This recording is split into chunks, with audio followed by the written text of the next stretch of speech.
Bonjour à tous, bienvenue dans la formation d'Amétis Conseil destinée aux Deep Tech qui veulent accompagner les acteurs de la filière de l'agriculture.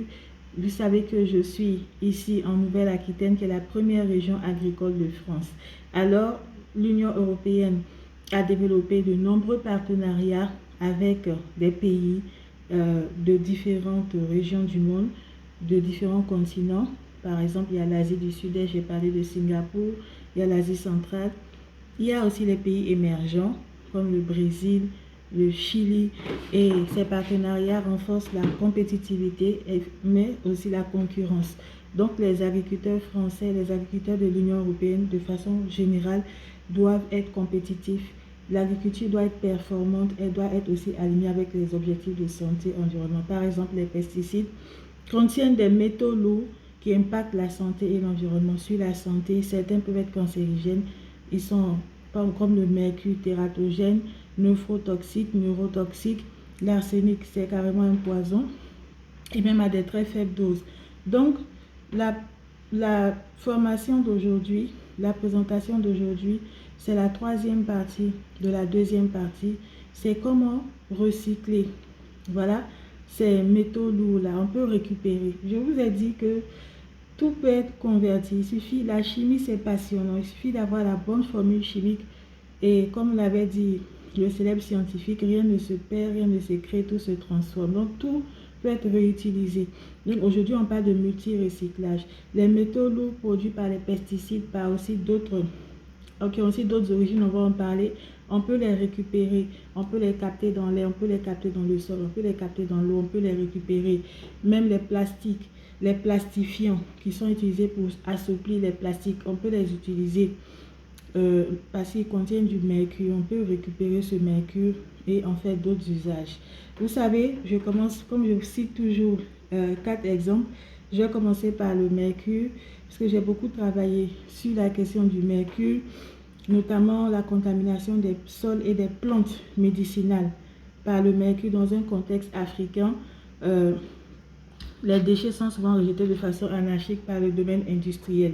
Parce que vous savez, le mercure est utilisé dans de nombreux domaines industriels. On accuse souvent les agriculteurs avec des produits phytochimiques. Mais il n'y a pas que les produits phytochimiques, comme vous le savez. Dans l'industrie sanitaire, on utilise le mercure, on va en parler. Et l'électronique utilise beaucoup le mercure. Donc, en Afrique, et aussi l'exploitation aurifère utilise beaucoup le mercure. Il y a même eu les accords de Minamata sur le mercure parce que c'est un composé toxique et dangereux. Mais il est utile aussi pour assainir, pour lutter contre les bactéries, les champignons, les parasites, etc.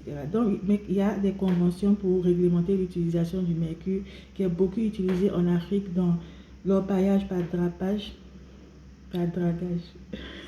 Ils utilisent beaucoup de mercure et souvent c'est rejeté de façon anarchique dans des conditions qui ne respectent pas les normes, les réglementations environnementales. Donc, ils peuvent contaminer les plantes liées à l'agriculture, ils peuvent contaminer aussi les plantes médicinales qui sont beaucoup consommées.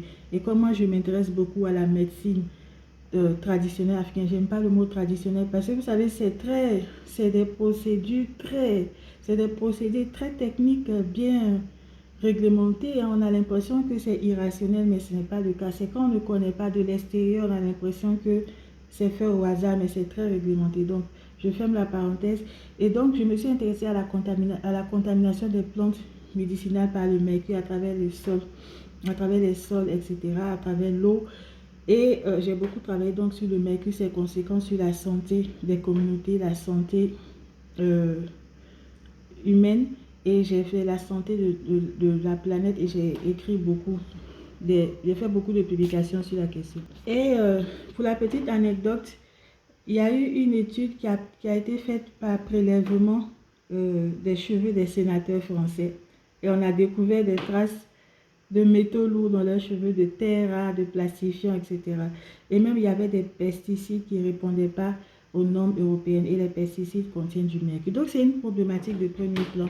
Comment recycler, comme ce mercure est utile, il est utilisé dans l'industrie, dans l'activité industrielle, comment le récupérer ben il y a plusieurs procédés qui sont développés. C'est la chaleur qui permet de le rendre volatile. Pour le récupérer dans le sol, il y a plusieurs entreprises qui ont développé des technologies, des services publics aussi. Par la chaleur, on le rend volatile, on le récupère. Et dans quelle industrie il est utilisé? Parce que ce qui intéresse ici les agriculteurs, c'est les connexions multi-acteurs. Quand ils vont le recycler, comment on peut créer des connexions pour que ce soit du gagnant-gagnant?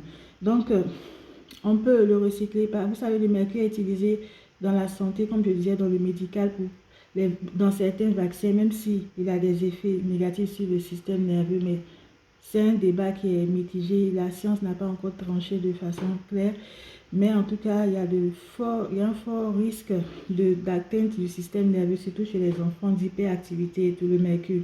Donc, mais il est très apprécié pour ses propriétés antiseptiques aussi et dans les vaccins. Il est utilisé, comme je disais, dans l'industrie électronique pour les ordinateurs portables et téléphones.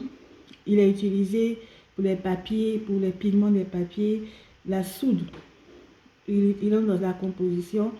Il y a beaucoup de domaines dans lesquels le mercure est utilisé, auxquels on ne pense même pas. Donc, ces procédés de recyclage du mercure peuvent permettre aux agriculteurs de créer des connexions avec plusieurs acteurs industriels. Deuxièmement, les autres métaux lourds aussi qui sont toxiques pour l'environnement et la santé qu'on peut récupérer dans l'air, dans l'eau ou dans les sols. J'ai parlé du mercure. Et aussi le mercure est présent de façon naturelle dans les végétaux aussi et dans les roches. Donc on peut le récupérer et l'utiliser à des fins industrielles, à des fins utiles. Donc les autres métaux lourds qui peuvent être récupérés, il y a une université à Strasbourg qui a développé une technologie pour récupérer les métaux qui sont dans les eaux usées, qu'on appelle métallocapt. Donc, ils utilisent une mousse polymérisante et ils s'inspirent des procédés, des moules. Ils s'inspirent des procédés des moules pour capter ces métaux lourds-là par cette technologie appelée métallocapt. Et ces métaux lourds peuvent être réutilisés dans d'autres domaines et on peut même y trouver des métaux précieux. Donc, le fait de les jeter, c'est comme de jeter de l'argent par la fenêtre. Donc, cette équipe d'enseignants-chercheurs de l'Université de Strasbourg a développé cette technologie métallocapt pour récupérer dans l'eau, dans les eaux usées, les métaux lourds qui peuvent être issus effectivement des pesticides, des phytosanitaires et aussi des plastifiants. On va en parler après, dans le quatrième exemple. Donc, le troisième exemple concerne la capture du CO2 en Malaisie. La Malaisie a investi dans le plus grand projet de capture de CO2 au monde en mer.